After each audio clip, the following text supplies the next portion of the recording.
घटना घडलेली आहे जळगाव जिल्ह्यामधल्या चोपडा शहरामध्ये। चक्क नगरपालिकेनंच हळदी कुंकूचा कार्यक्रम भरून भांडी वाटली आणि नगराध्यक्ष निवडीनंतर पालिकेनं लोकांच्या कराच्या पैशातून भांडी वाटलेली आहेत। शिंदे गटाच्या माजी आमदारांसह इतर नेते यावेळेला उपस्थित होते।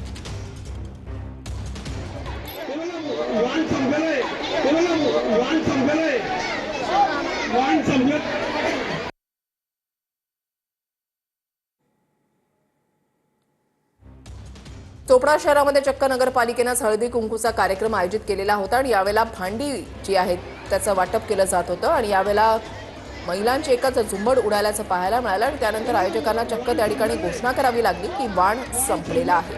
मोफत भांड्यांसाठी ही झुंबड उडाल्याचं पाहायला मिळालं।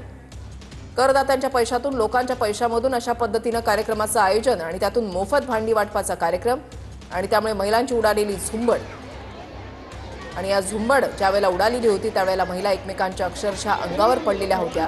इतकी गर्दी या ठिकाणी झालेली होती। जळगाव जिल्ह्यामधल्या चोपडा शहरामधला हा प्रकार।